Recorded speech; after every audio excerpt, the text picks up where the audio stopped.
else, Chairman? I think we're good. Okay, all right, so I'm good. You got through that, perfect. Well, thanks everybody for coming out. This is our first community meeting regarding something we're calling the Bloomingdale Food Access Project. Myself, my father, Tom, and a few other community members who I'll introduce have started the Bloomingdale Development Association.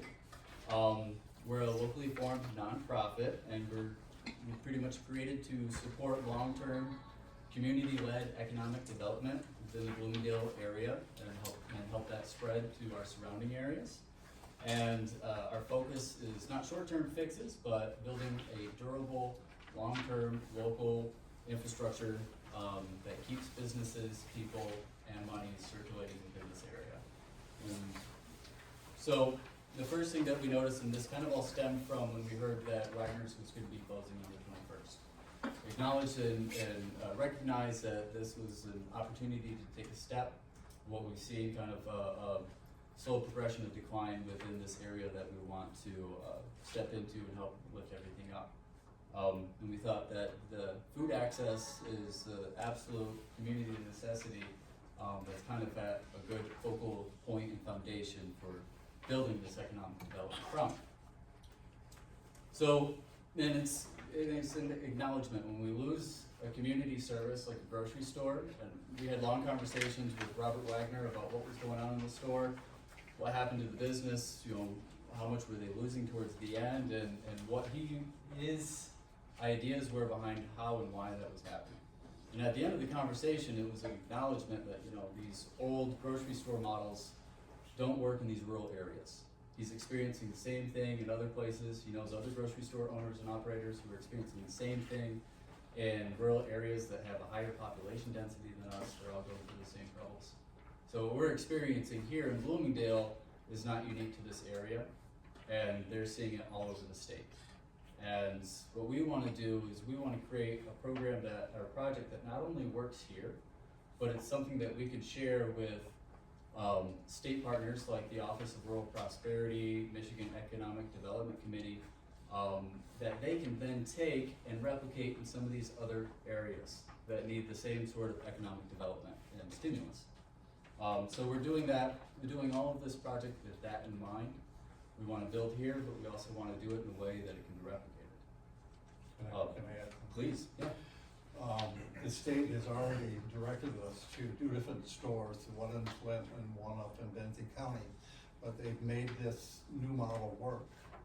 So we're going to be taking a trip up there, both places, talking to them about how they manage it, what's their model.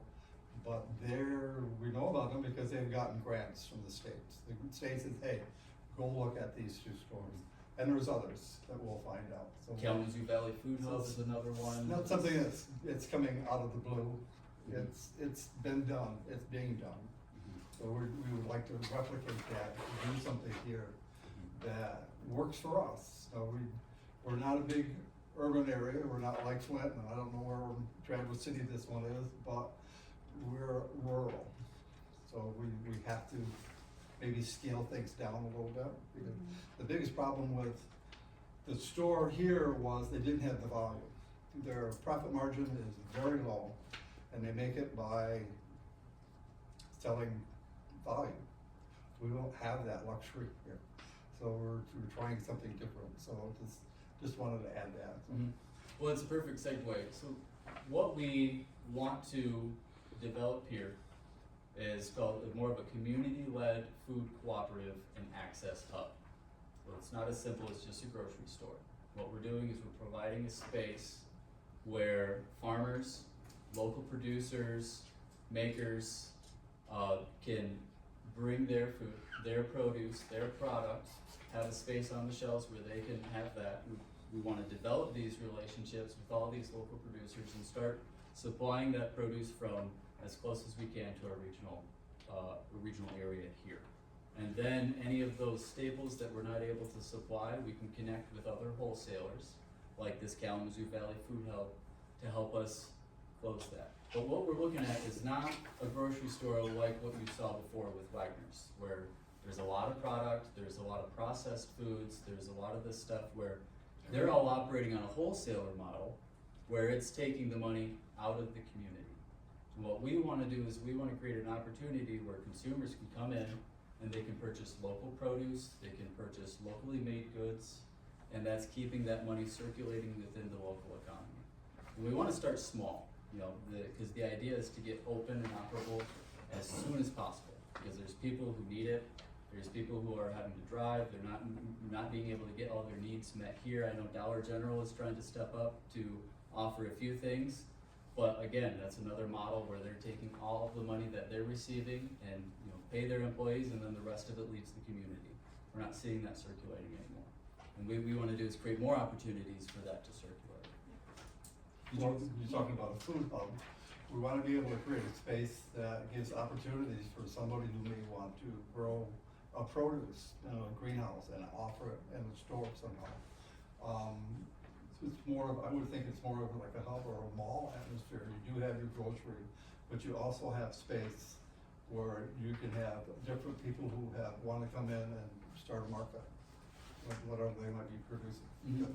And that will develop as the need arises, or opportunities arise. I have no idea what that means right now, what the people are gonna supply. So that's an idea. Is this more consignment or marketplace? Like, do people bring in their products to be sold by a central seller, or do people stand there with their goods? What we're thinking for this model is that we would operate as a wholesaler. So we wanna connect with the farmers, get their produce, and then bring it into the store.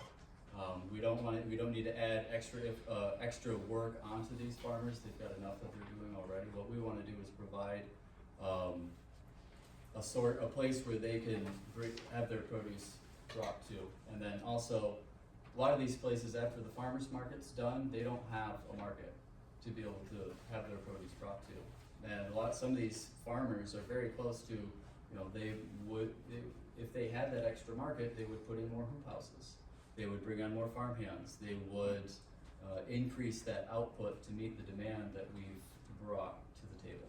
And that's kind of what we want to do here, because it's about economic development, and it's about job creation and retention, and increasing the amount of money circulating locally. And we're talking not just jobs developed by hiring a manager for the store and a cashier and that, but we want to develop jobs by creating new markets for farmers and producers to where they're seeing an incentive to grow, where they want to bring on more people. And even we've got a FDA certified community kitchen within that building. And it's already been inspected twice a year, and there's huge demand in commercial kitchen space to be used by local producers who don't have the ability to access that kitchen themselves, but they would expand their business if they could rent a space once a week. So then what we're looking at is creating a model that has all these diversified revenue streams. So you're making money, the cooperative food access hub is generating revenue, not only through selling produce, but they're also acting as a wholesaler. So they're taking this produce that we're getting from the farmers and producers, and we're contacting restaurants, we're contacting cafeterias, we're contacting hospitals, we're contacting all these other places. How can we meet a need for fresh, local produce? So you have a revenue stream from that. You have a revenue stream from utilizing this FDA certified community kitchen or commercial kitchen, and you're renting that out to local producers, you're renting it out to people who are teaching nutritional classes, so that, because the nutritional education is also an important aspect of this. But what we want to do, rather than being the people that are teaching the classes, we want to create an enterprise where somebody can come in and host that space to teach the classes. And you're going to get a much more diversified range of people who are wanting to get involved in that and creating an upswell. So it's more than just a grocery store. We want to create a total food access hub. But then the offerings and what people want to see in that is going to be largely community determined. We want to hear from the community about what we want to see in that store. We want to hear from the community about, these are the farmers that we like, these are the producers that we like, these are the ones that we want to support, let's bring them in. and let's show them that they've got a space and that this community supports that. And this is an opportunity to show that. And, you know, so part of that, what I'd like to do as well is introduce some of our board members for the Bloomingdale Development Association. You guys will be familiar with some of us, but there will be some new faces for you, and we each bring a really unique aspect of our experience and knowledge to this project that we want to help provide. Myself, personally, I live right here in the village. I've lived here for a couple of years. My family has a history here, and I feel really called to service in this area. I want to see this area prosper because I have daughters that I want to live here and grow and have access to everything that we're building. So this is really close and dear to me. I also operate a business out of this village, and we have a shop that we're renovating and expanding, and economic development in this area is just as important to us as it should be to anybody else. That's a little bit about my background. I'm gonna turn it over to my dad so that he can give a little bit of his background and experience, so that I'll introduce the other board members as well. Well, I'm a fifth generation descendant of Augustus Haven. My family's been here forever. I moved back into town 9 years ago and got involved, to dismay of a lot of people, but I'm involved, and I'm gonna be here. You know, someone will shovel me out of my house one of these days. We need to do something, and I'm interested in working on this. There's no profit in for us. It's just we're working for the community, because this is where we choose to be. This is our home, and we want to make it better. I remember, you know, years and years ago what it used to be like in the village, and I don't see that anymore. It's gone down quite a bit, especially the housing.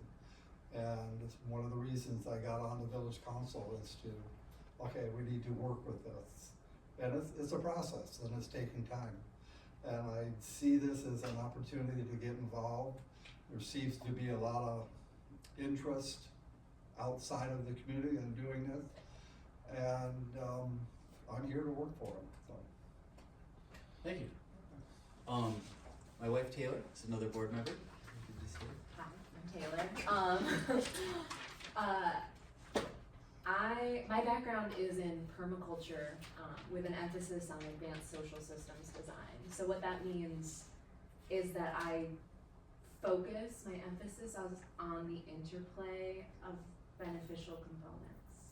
So what that means in terms of this grocery store idea is that it's not going to be an ordinary grocery store. It's the idea that we are bringing in the people in this community who need this, both farmers and consumers need a space like this in our community. People who can access the community kitchen need this. And we need the social capital that this space will provide by having classes and things like that in the space. It really opens it up to be a hub for not just food access, which is of the utmost importance, but also community building in general. I also, as a villager here, believe strongly that we need to develop our hyper-local resilience. And I think the way that we do that is by focusing on how interconnected we all are, and this is a need we all have that we can all come together to solve. So that's my perspective of why I'm involved in the project. Thank you. Patrice Kaufman? I'm Patrice. I currently live in Pawpaw, and I'm really, I've known Curtis and Taylor for several years. So I'm a health coach, and I teach healthy eating courses at various senior centers in the area, and also at the Osher Lifelong Learning Center at Western Michigan University.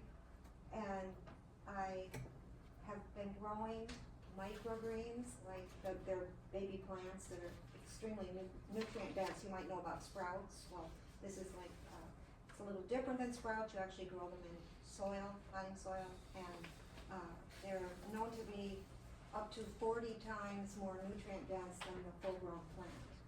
And so that's my passion is nutrition and healthy eating, and I'm a maniac for going to farmers markets and buying from local farmers, and it's just so healthy. We've got a real epidemic of chronic diseases and, poor health in our nation.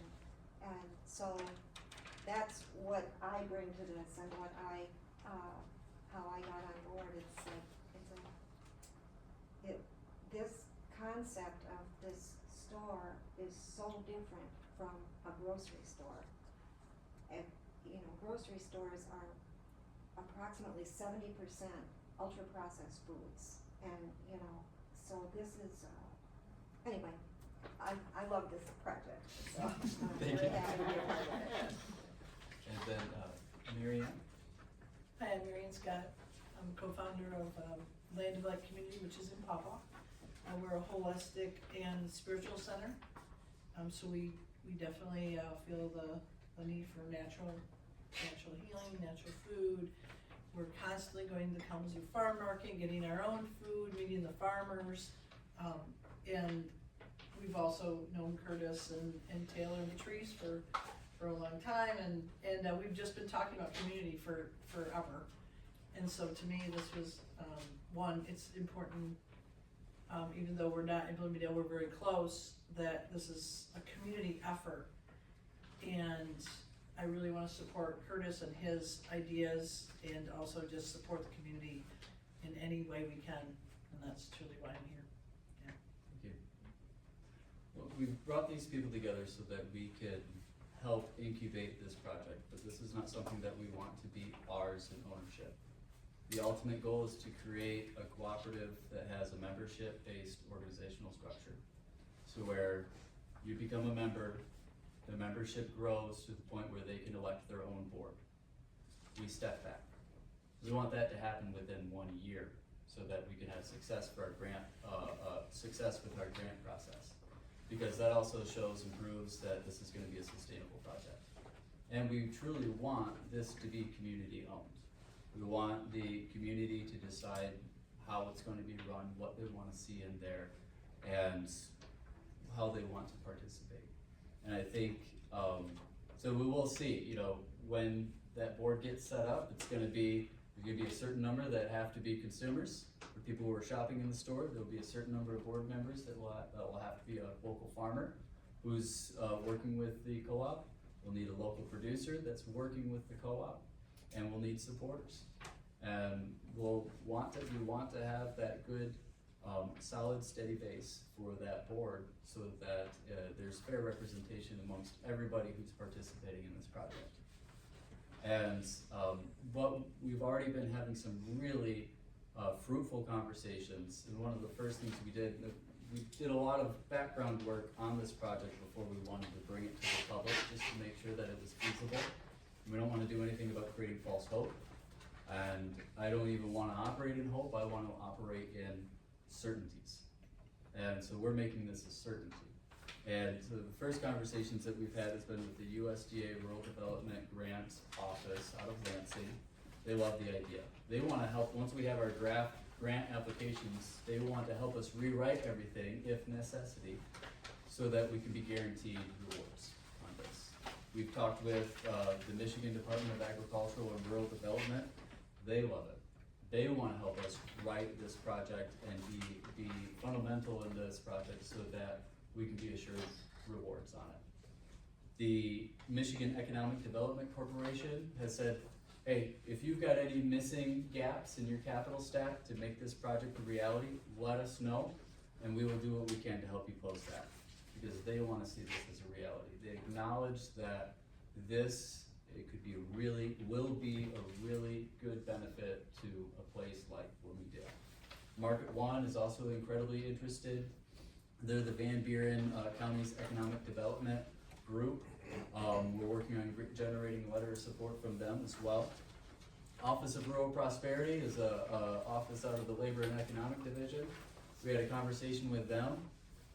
They want to come here and meet and witness everything, see how it's coming, so that they can help then communicate with other rural community leaders, because what they are is like a networking hub, like with other rural communities, and share what we're doing, and put together a committee that can all share in these ideas, and then other communities can learn what they can do to start bringing in these same initiatives while we're developing this one.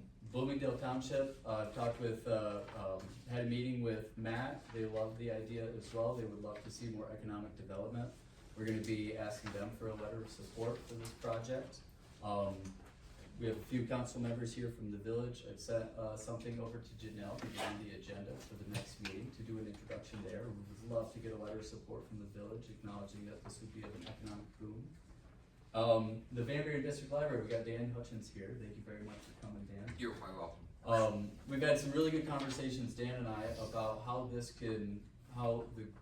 food access hub can partner with the district library in providing a space for new educational initiatives that are focusing on nutrition, food certifications, creating new job opportunities, and all these things. So really aligning with the district library's mission. And Dan's provided a letter of support from the district library board as well in support of this project. So we're getting a lot of good upswell from people, and it's, I gotta say, it's really encouraging. It's even contacting these people, you always hear that it's gonna be a long, slow, arduous process. I'm getting calls back immediately, 1 to 2 days before we're getting answers, and they are throwing everything at us. What can we do to help? So it's really encouraging to see, and I'm encouraged to see this many people here, even from the community, who would like to see this happen as well. It gives me a lot of hope for this. So, Can I add too, just that a lot of these grant departments too are desperate for people to apply. There are so many times that, especially rural grants are not being claimed, and so people are applying with just terrible ideas and getting the grant because there's not competition. And yet, here we are, creating some great competition Yes. to take those resources and use them for our community to benefit all, so. and one thing that we've done already, just to further the project, we've contracted a professional grant writer and cooperative development specialist. They've been writing our first grant proposal, which will kind of be our keystone proposal. We're going after $1 million through the USDA Rural Development Grant. They're wrapping that up here shortly, so we will have a draft to share, and then we'll be sharing that with the USDA office so they can help us rearrange and rework everything to increase the amount of money that we'll be eligible for. So that's been something that we've already pushed forward, and we'll have something to share on that really soon. And it's really encouraging too. The feedback that we're getting from our consultant is very positive, and to the point where I'm talking to her on the phone and she's crying because she's realizing that this is going to help so many people. Like the actual impact that this is going to create for a place like Bloomingdale is going to be transformative. Like, put us on a whole new trajectory, which is what we're looking for. So, our next steps are going to be what comes next. And what we're doing right now, we're in our recruitment phase. So, we've seen that this is feasible. We've seen that the grant applications, all of the funding areas, we've checked all those boxes, and this meets all those criteria. Our next phase is gathering letters of support, and that could be from local farmers and producers, consumers, citizens, people in the regional area, saying that if this comes to fruition, we would use it. I would go there. I would shop at this place. The more of those that we generate, the better grading we get in our grant application, and the better grading we get in our grant application, the more funds that we're eligible for. So, please. And you're thinking of putting this in Wagner's? That's what we would like to do. We've expressed our interest to the improvement club in the building, and our first funding window, the application opens in February. It's a short window, and typically awards are given March to April for this specific one. And so we're looking at a really quick turnaround. What we're also doing is we're looking at some other funding, shorter bridge funding options so that we can secure the necessary funding to move forward sooner. And then we can rely on that grant funding to help bring in the next stage. But what we would like to do, we've been in contact with Robert Wagner. He's got all of his equipment in there. We wanna buy that equipment so that it would be cheaper to buy all the equipment while it's in there. It would reduce our labor cost of having to move or remove stuff. It would be better for him because then he doesn't have to move it. And anything we don't need, we can sell or auction and then recoup that expense. But we wanna be able to close that funding gap sooner so that we can relieve the pressure that he has, we can take the building off of the hands of the improvement club, and we can kind of thread the needle as we need to with this project. So that's kind of where we are as far as that process goes. But a lot of it now is, you know, engaging the residents, engaging you guys, and then calling on you to act as our ambassadors and representatives and to share this idea. Share what you think about it, share it with us, what you would like to see. We're also looking for help. We need volunteers, we need ambassadors, we need a few more board members, so that we can round out our board and have a nice healthy board for our grant proposals and that process. And we also wanna make sure that we're not being too narrow focused. We need to have a good, healthy board that can help bring in new perspectives that we might be missing. And that's our next phase as well. So it's really about demonstrating that strong local buy-in, that there is an interest for it here, that we were to bring this in, we would have the people come through the door, whether it be all the different ways that we wanna connect in. That's also gonna be, you know, we also have to figure out, what are we gonna put in the store? We have our ideas about what we think, but again, I don't wanna get stuck in a narrow focus, so we're gonna be inviting a lot of discussion. My personal thoughts are, we already have Dollar General, we already have the Benton Dent, you know, there's no way we're gonna be able to compete with those. So maybe we don't. If we're offering something totally different, then we shouldn't have to compete with them. We're probably not gonna be selling Doritos, probably not gonna be selling some of those other items that you're gonna see in Dollar General or in the gas station. You know, let the liquor license go, we're not selling beer and wine. The liquor license is gone. The liquor license is gone. He sold it pretty quick. Well, and he got an offer for it too. He sold it for $300,000. Whoa. Wow. You can do that. The bar still Well, has you have that. to do it. The state's not issuing new liquor licenses unless you can pick up a license out of escrow, I think they call it. But it's when somebody doesn't use their license, it goes back to the state, and then you have to buy one of those first before you can. So it's a crazy process. We don't want to do that. No. Well, and you know, leave that to the other businesses. If you know you can get beer and wine at the marathon, that's fine. You get lottery tickets and tobacco at the marathon. You can get tobacco at the Dollar General. We don't need to mess with any of that. You're leaving all the high profit products on the table. Well, I mean, I hate to say it. yeah, high profit for the old model. And what we're looking at is that model didn't work. You know, it works for those other places. And even in conversation with Robert Wagner, he said, yeah, it brought people through the door. But if you look in Wagner's, where is all that located? Right by the door. So they're not going through the rest of the store. They're coming in, buying their lottery ticket, turning around and walking back out. Do that at Marathon. And you go to Menards, it's something you really wanted, way in the back. Yeah. So, and I think what that does is, it leaves room on the table for us. There's a new market that we can tap into that's not being utilized. Where do you buy fresh local produce during the winter, during the fall, during the spring? When these, hey Sarah, come on in. Oh, there's a packet over there if you wanna grab one. But that's our ideas, and we'd love the community input too, because we don't wanna move all the way down the line, put all this stuff in the store, and then half the community is like, well, not so interested. Well, part of the reason for this meeting is, what do you want? Yeah. What would you like to see in the store?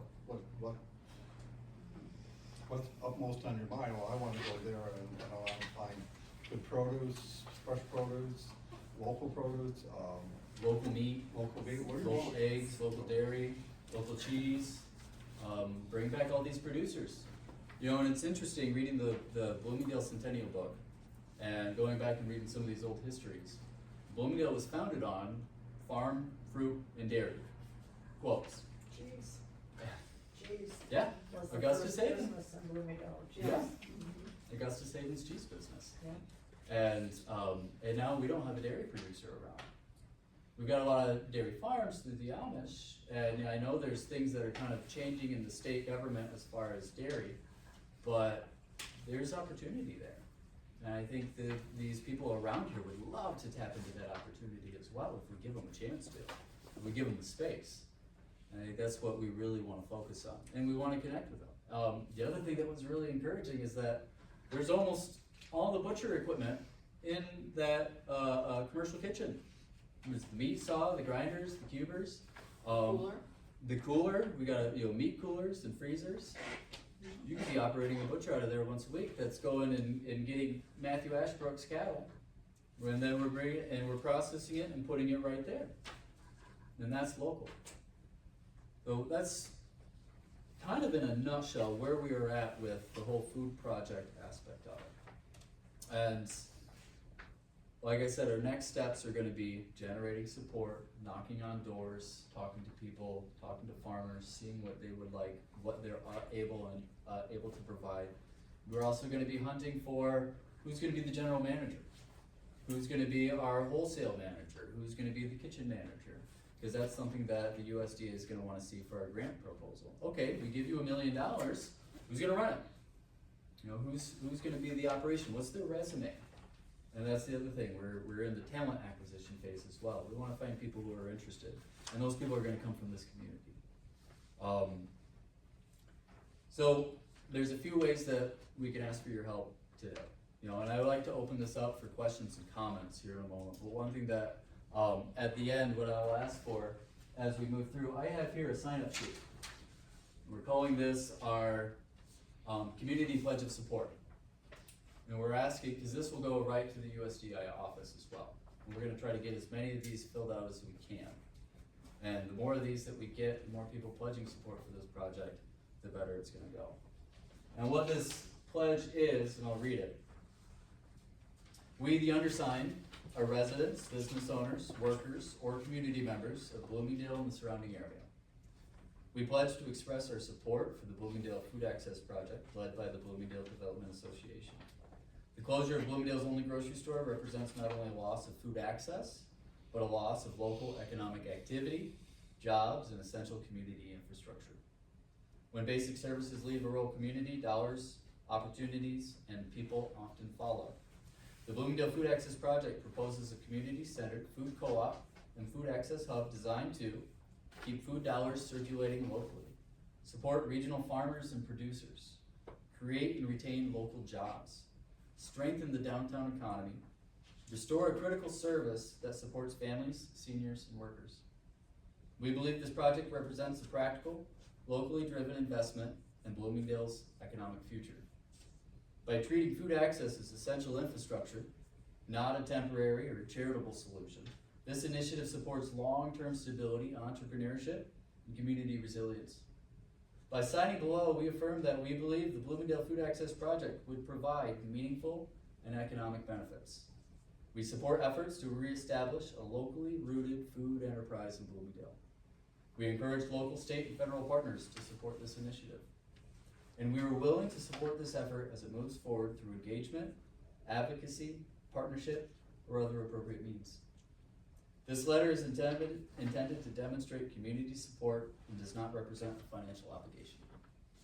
And that's what we're asking, to get a letter of support or pledge of support for this project from everybody here, if you'd be willing to. And then to also share the idea.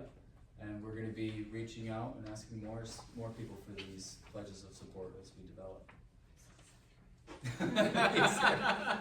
So, I don't have anything more I'd like to say. If I'd like to open it up if anybody has comments and questions or ideas, thoughts. I already have a long list of people that are local. I do get my milk from Unique Dairy. They do deliver in different locations throughout Kalamazoo. I guarantee you they would be open to supplying another shop that would provide their local meals. They do yogurt, excellent, raw milk. I do understand we're under investigation of maybe allowing raw milk to come legal again in the state. So I mean, there's a lot of great Yeah. possibilities. And I have been doing so much product research and these number of past years just through my own passion. And I could start a list of these vendors that are Absolutely. a possibility, and that would help us have a birth of an idea of like, see, we have product to sell. Yeah. Yeah. That would be huge. Yeah. Thank you, Sarah. Yeah. That would be awesome. We'd love it. Cool. Get that together. Yeah, I'll connect with you. Give me a call. But that's, yeah, it's available. It's around. There's artisans all over the place. Yeah. Yeah. Absolutely.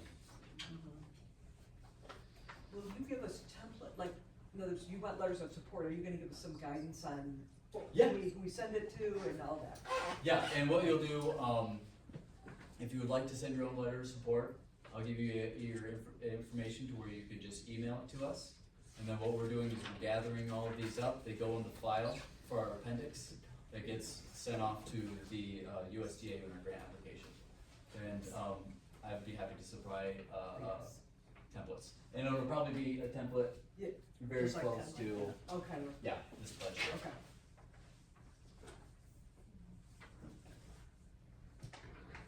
And are you getting our emails and phones on that, or just our names? You can put your email on here. If you would like to do updates, I'm putting together a newsletter. So next week, we'll be sending out our first newsletter that will highlight the meeting here. We're recording the meeting, so I'm gonna upload it to YouTube. That way people who couldn't make it are able to watch that. We'll be sharing that as well. So that's the way we're gonna be keeping up with updates, is through our email newsletter. And then, just on new introductions, new project developments, introducing some of the new partnerships that we're developing with farmers and producers. We wanna keep everybody up to date on that. We're, is pretty much as transparent as humanly possible with this whole project, because that'll just invite and incorporate more ideas, more sharing, more community development. Now, as a co-op, does that mean that this is also gonna be a community or a employee-owned enterprise? So we're in the process, I've gotta see, our consultant, because they're doing kind of the bulk of the organizational development, we gave them some key points. And originally what we were looking at is, a membership-based organization. So the ownership is to the members, so you become a member and you have a vote. You have a vote to elect the board. The board carries out the mission that's set forward by the members.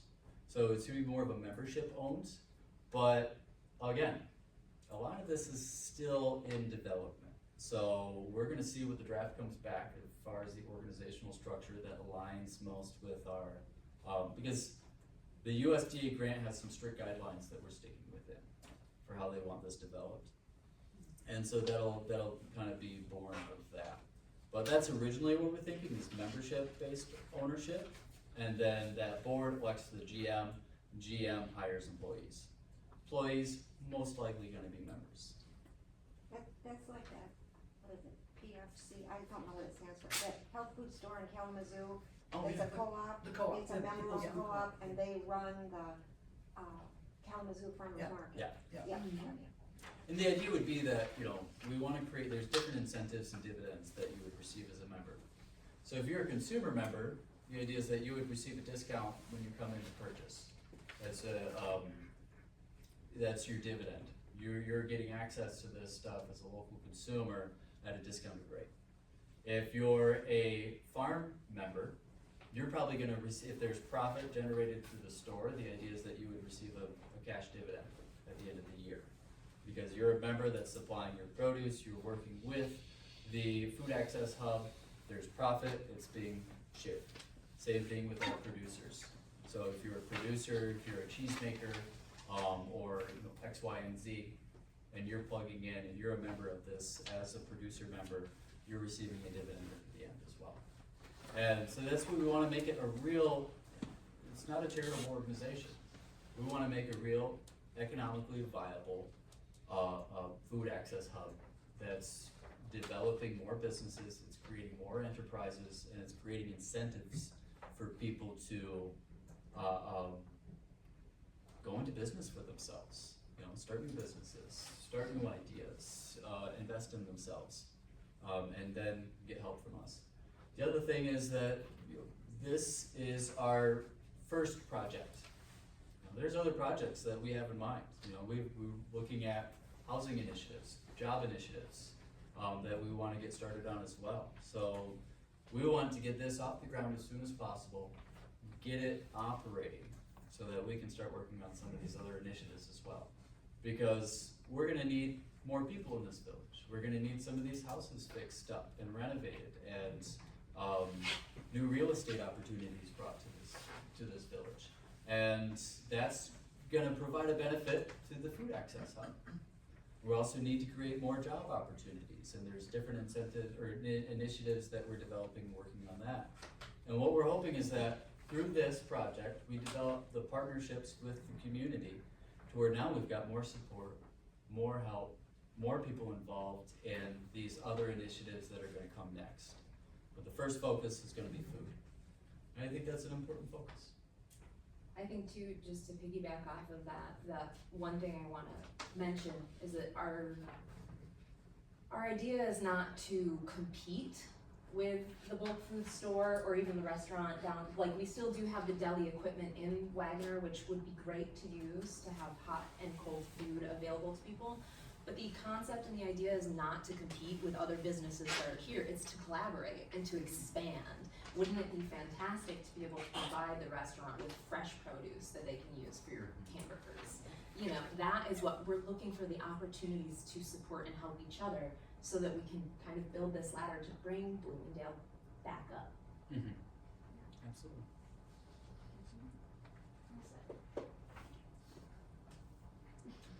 Any other comments or questions? Any thoughts? Okay. Thank you guys, everybody, for coming out. I really appreciate it. We have a website. It's bda-mi.org. On there we have the Food Access Project page where we'll be updating everything. And updating it with just new information as we develop.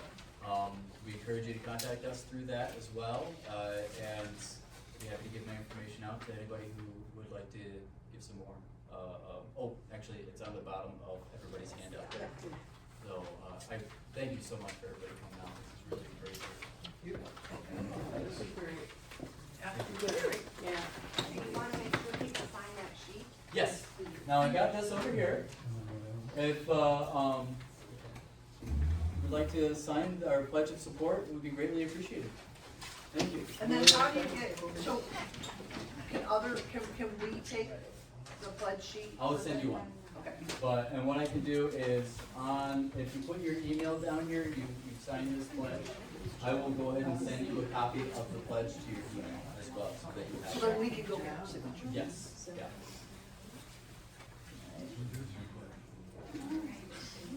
Well, we're gonna keep adding. Oh, the pledge was wordy? It's kind of wordy. Thanks, Barb.